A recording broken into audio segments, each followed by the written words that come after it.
my handy dandy little bell. And I know I brought us in with high energy because I just got my second vaccine and got back from New Orleans this week. I enhanced my large earring collection and my zest for life. But since we're all here to learn together, we are going to do a quick centering practice. And I might actually have to hold this up to my headphones. But what I'm going to invite you to do today is to turn off your screen. And I'm going to play this singing bowl. And when you stop hearing the sound is when you can turn your camera back on.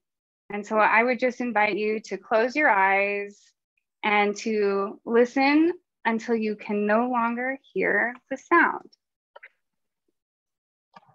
And I'm going to switch so I don't have to hold this right up to my ear. Here we go.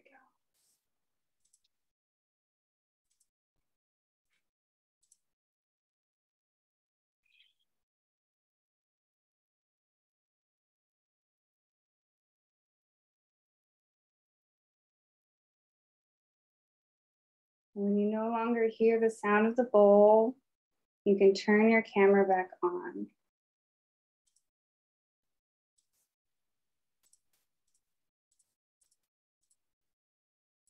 Awesome. The first time was a check for understanding of the directions. Great job, Sue. Great job, Alfonso. The noise has ended. We are back. And I never heard the bowl. Oh, you never heard the bell? You're still awaiting the noise? That's amazing feedback. I think that the system thought it was noise that it needed to remove. Oh, and that it did not actually play the sound of the bowl. Apple's trying to help me out. All right, I'll try it. You hear it now? No? Oh, wow. Zoom has really good bell features. Do you have a bowl, a singing bowl on your desk, Emily? I do not. I love you and I've got lots of stuff, but it ain't one of those. It ain't one of those? Okay. So we're going to do a real life teacher facilitation moment and we're going to do a different exercise because I don't want to tech troubleshoot in real time. So the original exercise that I wanted to do until I saw that singing bowl on my desk was called Land Time Moment. And I learned it from my friend, Melissa. And oftentimes when we collaborate, we don't really sit in intentional silence very often. And I'm going to ask you to just sit. You can keep your eyes open and closed.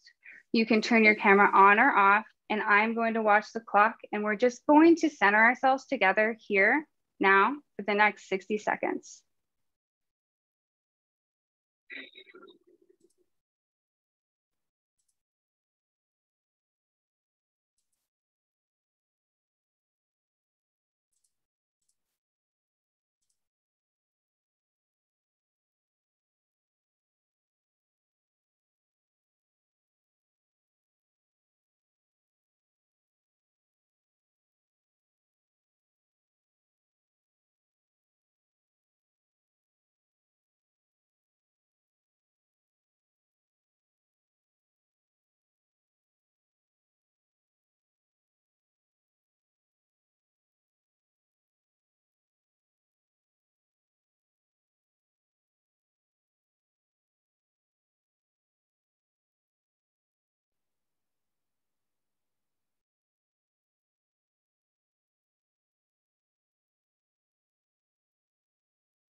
Okay, welcome back.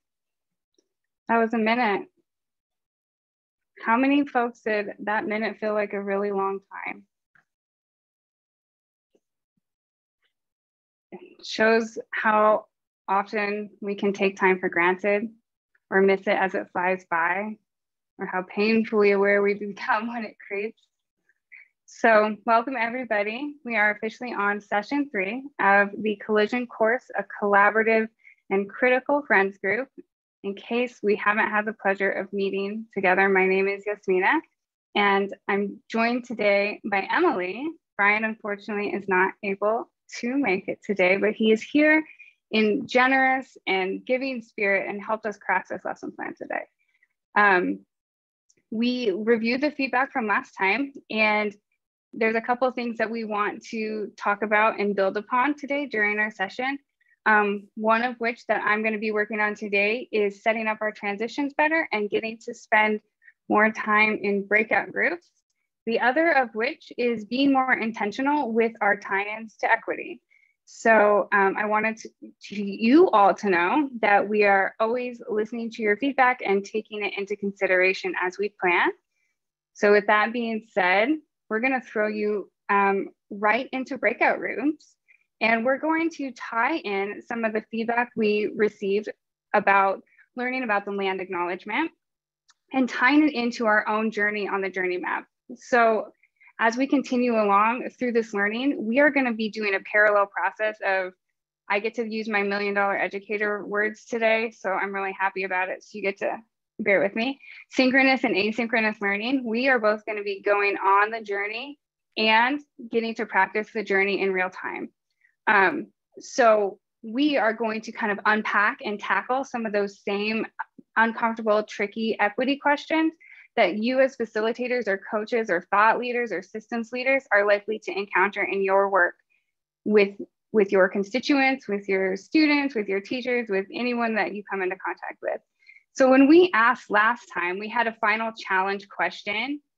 Does education and these initiatives that are talked about, welcome Amy, welcome Shai, I didn't get to say hello. Do these initiatives, education and trauma-informed care, social emotional learning, multi-tiered systems of supports, positive behavior intervention systems, I think I got all the acronyms correct, do they inherently serve equity and social justice? And Emily, do you want to speak a little bit more into, because I thought you did really well yesterday when you were talking about the reason for that why, and I liked the way that you phrased it. So I'm going to put you on the spot. That's fine. Can you hear me okay? So one of the things that we've done intentionally in the design of these 6 sessions is to try and toggle or essentially engage in that very delicate dance of both stepping into conversations that may create some discomfort and may create some divergence, and doing that in such a way that we can still keep our rational minds present. And so that requires us, this is why last time we asked folks to just sort of notice what came up, even with that question, because it may not seem like those acronyms are triggering, but they are for many people and for different reasons. I'll just speak for myself, for example. So what we're what we're hoping to accomplish this time is to put you back in the breakout rooms and get you actually dancing around with some of this divergence or convergence, and to really sort of dig into that question. So we're getting into the meat of things, but we've been very purposeful about doing this kind of in a gradual, slowed down way so that you can be aware of what's coming up for you, because what we most need is the opportunity to see and to be seen as we have these conversations.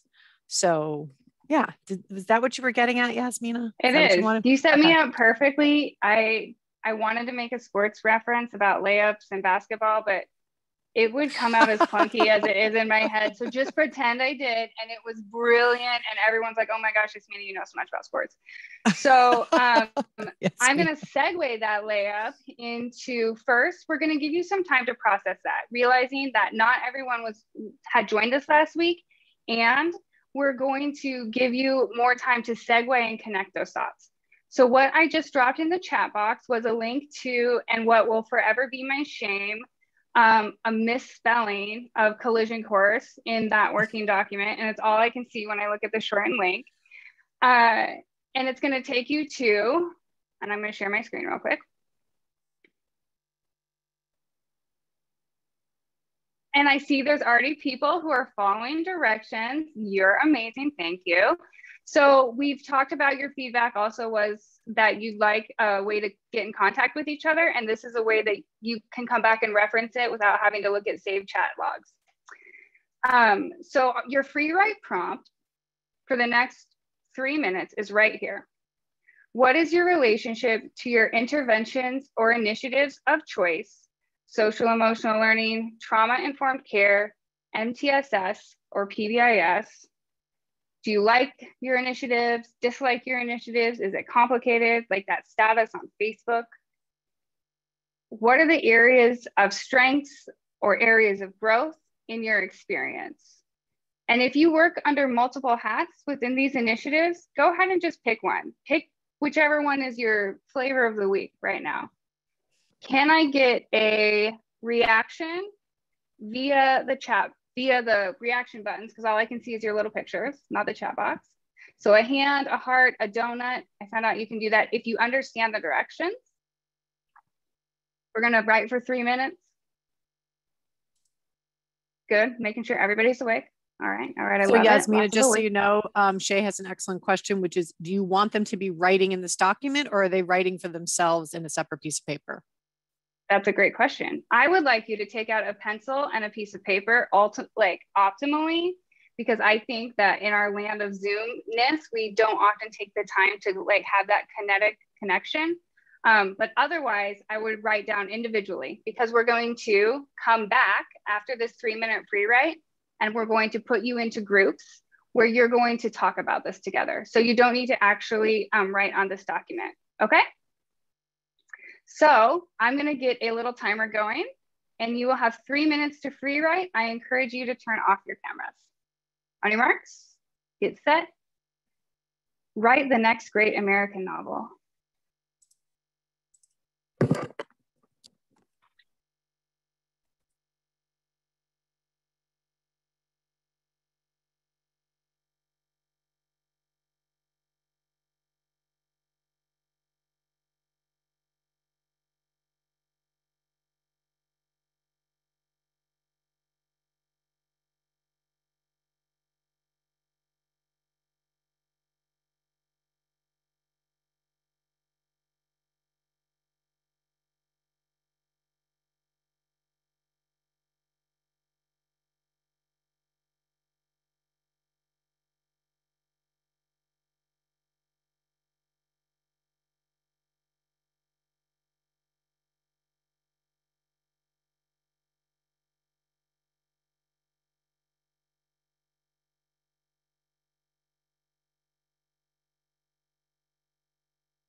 You have about 30 seconds to wrap up what you're writing.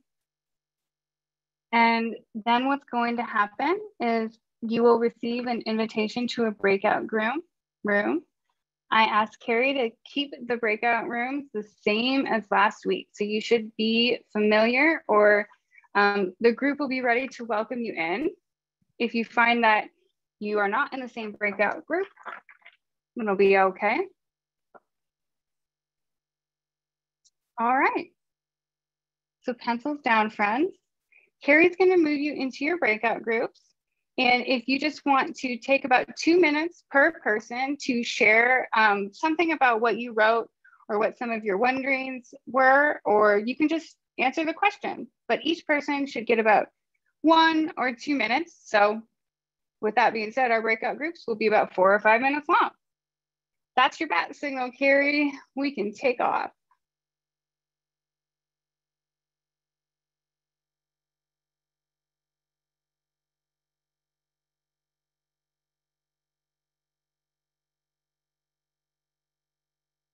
Yasmina, we're hanging out here? Or are we jumping in? I think I'm going to jump into a room and tell people that they can I'm going to tell people what group they are. So I'm going to go into room 2 and tell them they're group 1. I'm going to go into room 3 and tell them they're group 2. Can you make me a co-host? Because I can't see any of that stuff. Oh, yes, I can.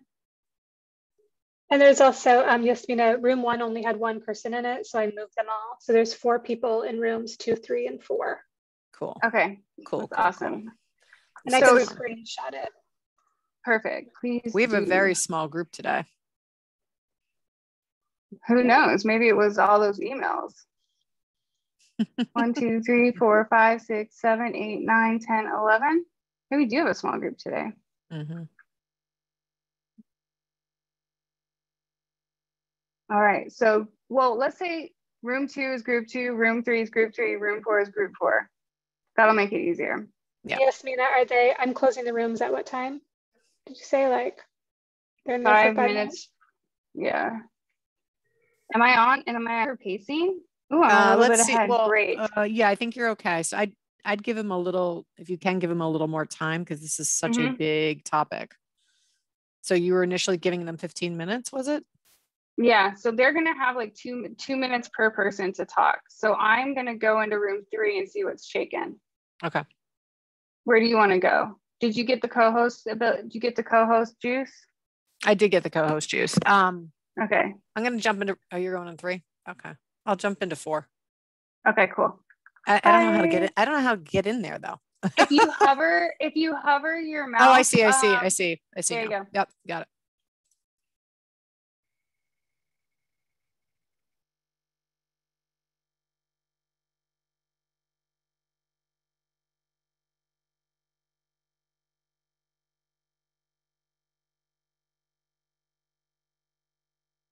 You're all space-time travelers. You were in one location and now you're in another, and you've never left your house. I think we have everyone. So what came up? I was popping between rooms and the conversations were fire. Does anybody want to share like something that's just off the chest, something that came up? You can share in the chat box, you can unmute, you can draw a picture and hold it up to your screen.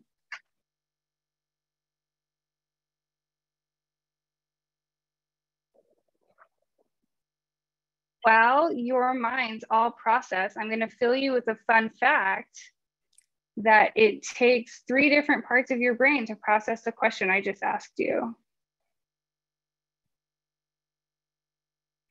Yasmina, maybe we should just go ahead and ask someone, directly to share. Oh, okay. I'm just going to have to put people on the spot now that exactly. Zayuriah, what were some things that stuck out for you? I think you're interesting in this group because you work for the State Medicaid Authority, and that makes you an educator adjacent. I mean, that's what I opened up with. It was more of like a prompted question back to people, because I have a very surface level understanding of all these different practices. And I think I was more so brought to the table because of like the emphasis of health equity and culture humility in my background. and that intersection with epidemiology and things of that nature. But my biggest questions were about these practices functioning in an inherently inequitable and oppressive environment that it has a foundation and such. And then what was my second question? And how it goes along with that too. We were talking about history and other classes. And my second question was really, how do you feel about having to use your practices and function in a separate environment? Function in an environment where kids go from class to class and they're experiencing trauma. They're experiencing emotions that they don't understand because they're seeing disparities and things of that nature. So that's really what we talked about. Alfonso also dropped some gems. So I'll pass the torch to you. Okay, I like this. This is like co-calling out. This is the critical friends group. I don't know. I had a conversation with the gentleman with the group, and I'll just say they were all white except for me, and someone who talked about their grandfather being in the KKK and how they did all these atrocious things, and he said, "But I'm working to heal all that." But the things that were talked about, no one batted an eye, and I was viscerally just like, "Oh my goodness!" Oh, I literally, I was like, and I still today I can feel like, and it made me think of like how, so I work in social emotional learning in trauma informed care. Like we've become so disconnected from the horrible things that have happened and that impact us today. And then how do we create authentic social emotional learning opportunities for students when we're so disconnected from our human feelings? And I feel like sometimes we're so much in our head that it dehumanizes us, if that makes sense. It does, Alfonso. It was almost like you were in another breakout room who had a similar remark. So I'm going to get to do the magic facilitator trick of now passing it over to Amy, who brought up something similar when I popped into her breakout room. How did I know that was coming? I mean, writing was on the wall there. I didn't even ask him to say that. That was a really good segue, though. I like it. Yeah, for me, when I look at these concepts, we're basically creating, like, we need to call a spade a spade. This is an individual process first. We are making it about like the system and the this and the that, but we can't break a system down before we break down the individual thoughts that we're having, the individual frameworks. So right now we're professionalizing being human and forget that we're talking to humans. We forget that like this is at the center, the heart of who we are. So if I go through my history and I look at the atrocities and I can actually speak about them with numbness, then my work's not done. And it's not time for me to go out and like start teaching other people about these concepts, because it has to be very internalized and embodied first. And so it's really difficult as we look at these frameworks of how we're professionalizing being human. And we're putting these frameworks on top of people, but then really what we're trying to do is please, like, let me get to the heart of the person that's in front of me and break down their systems, their thinking, the things that let them know that water is wet. It's like teaching a fish that water's wet. So how do we get that to the human first and then take it out? And the systems just fall apart. We no longer have to worry about breaking down systems because they fall apart when we remember who we are as people.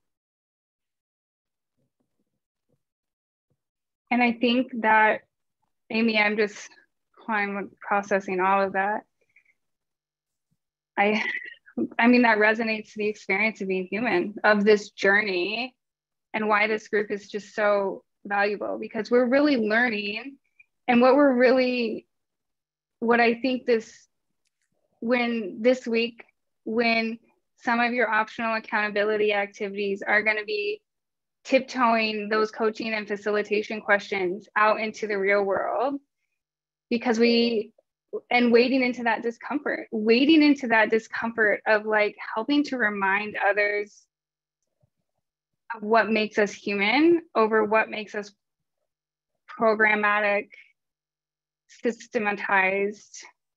I mean, there can still be a structure. Like this lesson itself, it has a lot of structure. 10 minutes before you got on, I was trying to do basic math to figure out our timings, right? But we don't have to structure connection to the point where it's just definitions and rote. So I really appreciate this conversation and this space to unpack some of these things that as coaches and facilitators, we can't always unpack with the people we're teaching. And I know as a person who has a lot of white passing privilege that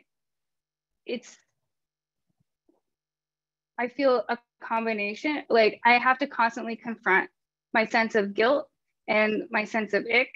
I don't want to talk about this because like, I don't want to think about my own biases, but knowing that I can't show up to those spaces and be present for those folks who are at different places of learning and different places of discovery without having like an understanding of where I am. Because Alfonso, what Emily wrote in the chat box about feeling numb, dissociated, and disembodied, like that can happen at the drop of a hat. And you never know. That's the thing about being, you know, white passing or having like lighter pigment or just a person of color in the world is you never know. Like that could pop up at any moment. And it's like being constantly on guard for those moments where you're going to be like, oh, and you have to turtle because you have to like protect yourself. And so is why this group is so generative, is we can talk about those uncomfortable things. And I'm learning so much right now about how to navigate those in a way that is supportive and generative and healing and spacious, but also challenging me to improve my practices. So with that being said, our next activity. Can I just Alfonso, add yeah, just one thing about that. I met a man, he's a Black professor, brilliant man. And I had given him a statistic that about people. And I'd said it in such a matter-of-fact way. And he was like, oh, he was like taken that back. It was like, oh my goodness. And I realized the enormity of what I had said. And so I think like we really need each other as a community to learn from each other. And that incident that I had yesterday, I learned that I can be like that too. And that exists in me where I can be dissociated in them. So I think like really there's no like, I mean, to blame someone doesn't really like too much, but really learning from each other, I think is what the value, if we can really truly be human with each other.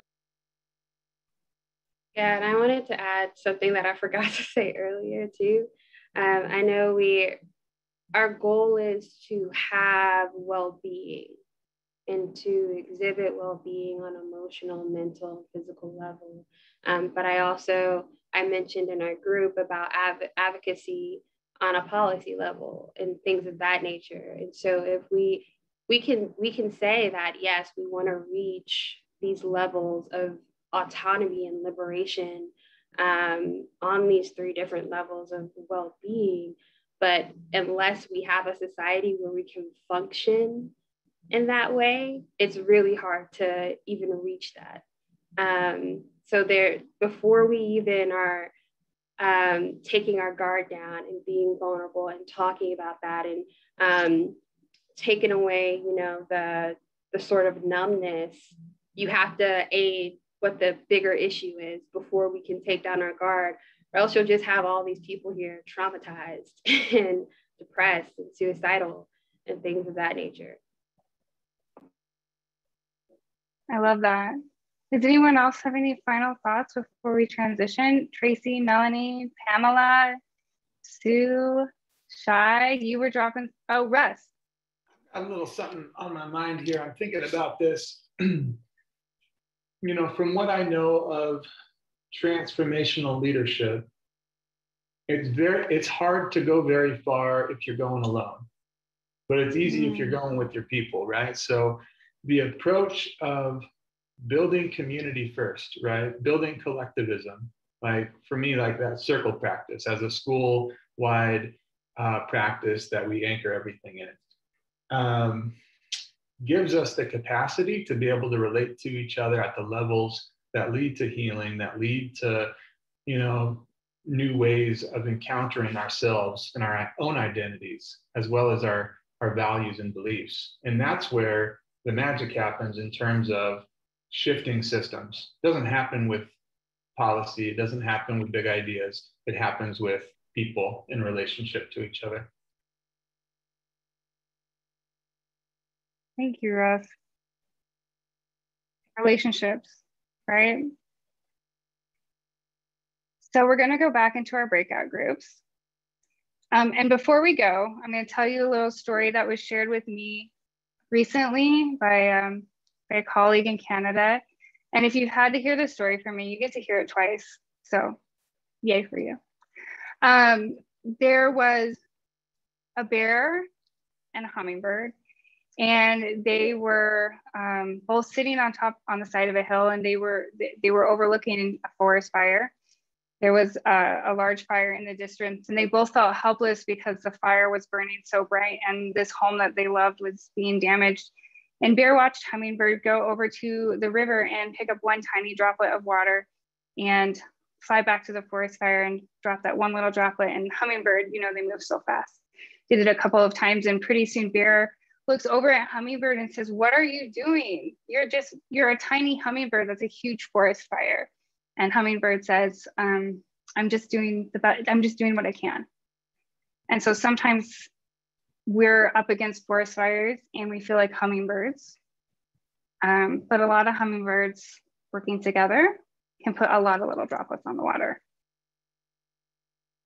So we have to teach people how to come on this journey with us as hummingbirds. So I'm going to send you back into these breakout groups. And I'm going to ask for you to open the journey map materials. So what we'll open, you'll see like a cover page that talks about, you know, what we did, and then it'll have a picture of the map. And I want you to spend a couple of minutes just generating anything about that map that you would like to change. So if you brought it up last week, that was fine. If anything about it, just generate as many ideas as you can in that working Google Drive, that working Google Doc.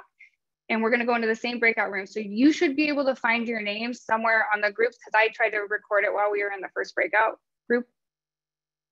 So just generate as many as you can. And then I will pop by your group midway through that. And I'm going to give you some instructions midway through. Okay.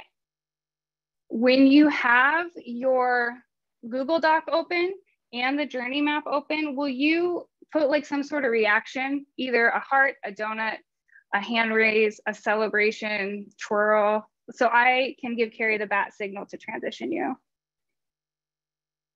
Thank you, Hannah. Got a bat signal?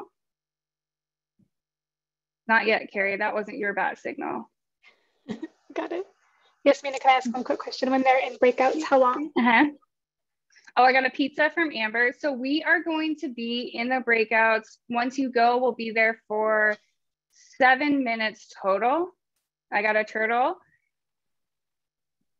I think I'm going to wait for one more, but give me a reaction, and then I'm going to move. Alfonso, all right, he was our winner. Tipping Point and Russ. So Carrie, bat signal.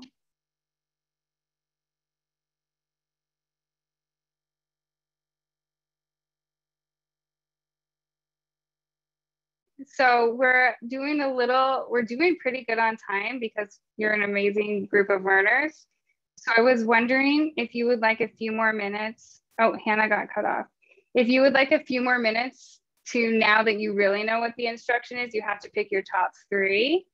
Now that you got to brainstorm all those ideas, would you like to go back into breakout rooms for like 3 or 4 more minutes? Or if you don't have your video on, I could use a reaction or a chat box. Hey. Okay, so Carrie, this is facilitator shuffle number 2 today. Sensing that people still had a few more things they'd like to say, we're going to send you back into breakout rooms for another 4 minutes, but you'll get it when we close breakout rooms, it tells you 2 minutes beforehand. So you'll get a warning in 2 minutes, but don't panic. It'll be 4 minutes altogether. Bat signal.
Hi, welcome back. Hope your trip through cyberspace was great. What are some of your reactions to that as a coaching activity that you could use with your groups?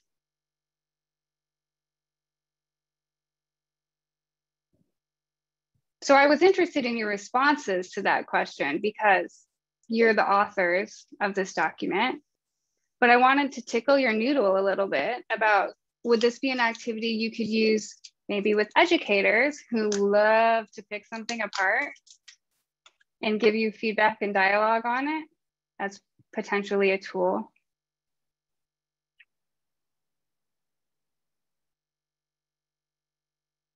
Is this something that might work in your experiences? I'm kind of interested. I'm thinking about implementing it. You were my test dummies or test smarties. Yes, smarties. I think it could be used as a tool and not framed as like the way, but an offering. And what would you add? What would you change? What do you see in your school site? What do you have familiarity with? I just imagine a lot of different questions that you can generate around the tool to support educators in thinking about their philosophy, pedagogy, their collaboration with other school partners. Oftentimes also, oh, sorry. Oh, I wanted to say, I really like the way this is going. So I'm writing down, because like, this is a way we could take this facilitation question and improve it. So I'm listening and I'm transcribing. So I'm kind of like, keep going. I think one other thing is that we're, as teachers, rarely given the space to think about the kind of young people we are growing, like in 10 years. And I like the North Star here. And how does this align with your school values, or do your school values support this, 10 years from now, or the direction your students are headed? And I see something in the chat box, two things.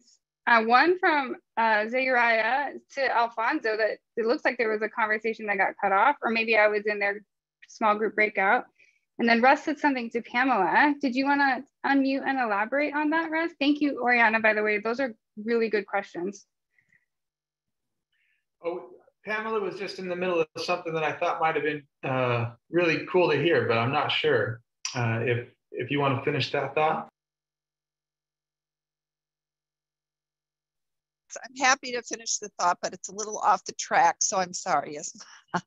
We in our first part of our discussion, just quickly, we had shared, and both Devin and in Phoenix and I had shared, where we're running into parts of the system, the top part of the system that controls what happens, i.e. the legislature in Arizona, and myself, the Bureau of Justice Administration, in terms of controlling grants, et cetera, in terms of what you can say and what you can't say.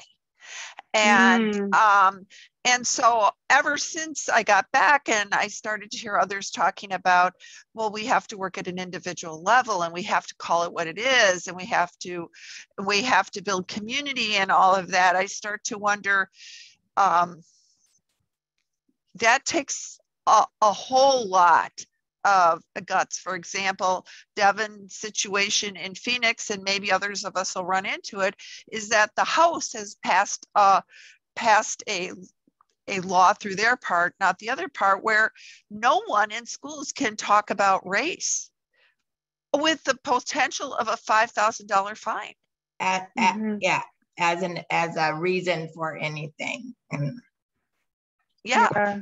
So then, this, to me, that puts all of this, well, we have to go to the individuals, we have to build the communities within. I mean, in a fear-based system, how do we do that? That's a whole state, though, I mean, and I'm running into the same thing with the Bureau of Justice Affairs funding work in the same area, which is in the Department of Justice. So my question is all about this, how do we be authentic? How do we get to the real of all of this if we have to walk on eggshells so that we can continue, or do we not? Do we just do it anyways? So it's off the subject, but that's. Pamela, I disagree wholeheartedly. Okay, off the subject. On the subject. I was gonna say, like, that's exactly what I said last time, in terms of, like, we have to advocate for policies and stuff. The policies affect us on so many levels. I agree on so many levels. We can work on the community, we can work on the individual, but if we don't work on the environment that they thrive, it's like the flower analogy. You don't ever try to fix a flower or the community of flowers, you fix the environment that it's in. So, yeah, I love the gardener analogy. And I think, Pamela, you might have helped the group select which aspect we'll focus on next week, because there is one component of our facilitation guide that's all about coaching for systems and state leaders. So maybe, since we have so many like systems leaders in here with that lens, we can practice some of those states and systems leaders questions, because even our folks who are working with more like educators and site level administrators can take some of those state and systems level facilitation questions and use them in macro ways for their environment. So a lot of times the gatekeeper at a school level is our administrator, because our mindsets aren't together yet. So maybe we can take the ones that this group designed for states and systems leaders and get kind of your opinions on them and see how we might use those in different contexts to connect people towards that North Star that that Oriana mentioned, that where do we want our kids to be 10 years from now? What do we want this world to look like? So you're optional. And I really want to honor our time because I know this is a big conversation to shift from. So I'm going to wind us down, although like I'm gearing up for more great combos. So your optional accountability activity for next time is to log back on to those journey map materials and really zero in on those systems leader questions. We had a different activity, but you all seem really interested in the systems level change. So we're going to take the group where it wants to go. And if you have any other feedback or any feedback at all, we're really designing this session with your needs in mind. So go ahead and take our survey today. So I just any final thoughts? I just wanted to finish that by saying that I really want to do it the way Russ talks about. I really want to do it the way Amy talked about. But I have been doing that for years. And now all of a sudden I'm in a situation where I'm hitting the walls that will make that really happen. And it concerns me. You have done the groundwork necessary to knock on the door of where change occurs. And this is the frustrating part, because James Baldwin, I believe, says, whenever you confront inequities or go to create equity, you will, and this I'm paraphrasing because I'm not James Baldwin, you will be confronted with the most determined resistance that you might not have expected. And to expect anything otherwise would be foolish. The systems are working as designed, and when you knock on the door, they're going to push back. So we just need to figure out ways to massage it or to get rid of old policies. I like to call it the government treasure hunt. There was always somebody who could tweak something that could make millions of lives better. You just have to figure out how to navigate the treasure map, the journey. Thank you. Thank you all so much for spending time with Emily and I today. And I'm Brian in spirit, and we look so forward to seeing you again in a couple of weeks. Thank you. And I'll be here with Emily for 5 minutes for an after party if anyone has questions.